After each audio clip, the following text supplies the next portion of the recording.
தஞ்சாவூர்ல திமுகவின் சார்பாக ஒரு ஆர்ப்பாட்டம் நடந்தது. அந்த ஆர்ப்பாட்டத்தை என்னுடைய நோக்கம் என்ன அப்படின்னா, தஞ்சை டெல்டா மாவட்டங்களை வறண்ட மாவட்டமாக அறிவிக்க வலியுறுத்தியும், காவிரியின் குறுக்கே மேகதாட்டில் அணை கட்டுவதை தடுக்க தவறிய தாவேக்காவை கண்டித்தும், விவசாயிகளுக்கு முழுமையாக விவசாய கடனை வழங்க வலியுறுத்தியும் ஒரு ஆர்ப்பாட்டம். அந்த ஆர்ப்பாட்டத்தில் உதயநிதி ஸ்டாலின் அவர்கள் பேசுறார். அந்த ஆர்ப்பாட்டத்தில் பேசுனதுக்கு தான் அவரை கைது செய்ததாக சொல்றாங்க. ஆர்ப்பாட்டத்தை 20 நிமிஷம் பேசியிருக்காரு. எதுக்கு கைதுன்னு இருக்குல்ல, அந்த ஆர்ப்பாட்டத்தில் 20 நிமிடத்துல குறிப்பா தமிழக முதலமைச்சர் ஒரு டம்மி முதலமைச்சர் அப்படின்னு சொல்றாரு. ஏன் டம்மி முதலமைச்சர்?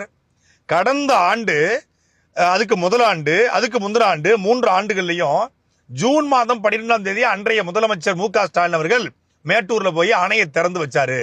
ஆடி பெருக்கின் போது தண்ணி வந்துச்சு. ஆனா இந்த டம்மி முதலமைச்சர் இருக்கிற போது நமக்கு தண்ணி வரல.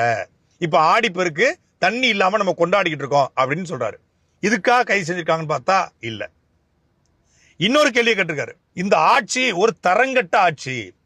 தாவேக ஆட்சி வந்ததிலிருந்தே தமிழ்நாடு தரங்கட்டத்தனமாக மாறி இருக்கிறது. அமைச்சர்கள் எல்லாமே ஜோக்கர்கள். ஒரு அமைச்சர் திருட்டு விசிறி வித்தவர், ஒரு அமைச்சர் பிளாக்ல டிக்கெட் வித்தவர், ஒரு அமைச்சர் லாட்டரி டிக்கெட் வித்தவர், ஒரு அமைச்சர் பவுடர் போடுறவர், போதை பவுடர் போடுறவர், ஒரு அமைச்சர் கேள்வி கேட்டா ஓடி போறவர், ஒரு அமைச்சர் கேள்வி கேட்டா எதுவுமே தெரியாதவர் அப்படிங்கிற மாதிரி பேசியிருக்காரு. அதான் அமைச்சர்கள் எல்லாருமே ஜோக்கர்கள். நீர்வளத்துறை அமைச்சர் ஒரு ஜோக்கர், தமிழக அமைச்சர்கள் ஜோக்கர்கள் என்று பேசியிருக்காரு. இதுக்காக கைது அப்படின்னா இல்ல, இதுக்காக வழக்கா அப்படின்னா இல்ல. அதே போல தமிழ்நாட்டுடைய அமைச்சர்கள் யாருன்னு அதிகாரிகளுக்கு தெரியல, எம்எல்ஏக்கள் யாருன்னு அதிகாரி தெரியல, ஏன் முதலமைச்சருக்கே தெரியல. எதுக்கோ ரீல்ஸ் போடுறாங்க. கடந்த 2 நாளைக்கு முன்னாடி போய் மெட்ரோ பாலத்துல ரீல்ஸ் போட்டாரு. அது நம்முடைய தலைவர் திறந்து வைத்த பாலம். அதே போல இந்த கழிவுநீரை சுத்திகரிப்பு ஆலை, அதுவும் நம்ம தலைவருக்கு காலத்துல வந்தது. அதே போல இப்போ ஒரு புதிய சிப்காட்ல போயிட்டு ஒரு கார் நிறுத்த பார்வையிட்டு இருக்காரு. இன்னைக்கு நம்ம கூட்டத்தை வந்து மனைமாற்றுவதற்காக. இதுவும் நம்ம ஆட்சி காலத்தை வந்து இப்ப நம்ம தொடங்கி வச்சுலாம் போய் ரீல்ஸ் போட்டுருக்காரு. இது ஒரு ரீல்ஸ் ஆட்சியா இருக்கு, ரீல்ஸ் வெறி பிடிச்ச ஆட்சியா இருக்கு.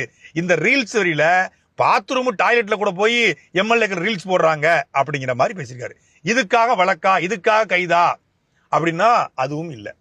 வேற எதுக்காக அப்படின்னா, இந்த முதலமைச்சர் எதை பத்தியுமே கவலைப்படாத முதலமைச்சர். அவருக்கு ஒரே ஒரு கவலை தான், அப்படி ஒரு சொல்ல, அது திமுக காரங்களை பொய் வழக்கு போட்டு எப்படி கைது பண்றங்கிற கவலை தான் அப்படின்னு சொல்றாரு. அங்க இருந்து ஒருத்தன் சொல்றான், பெருமதிப்பிற்குரிய, போற்றுதலுக்குரிய, வணக்கத்திற்குரிய அம்மையார், மரியாதைக்குரிய செல்வி த்ரிஷா அவர்கள்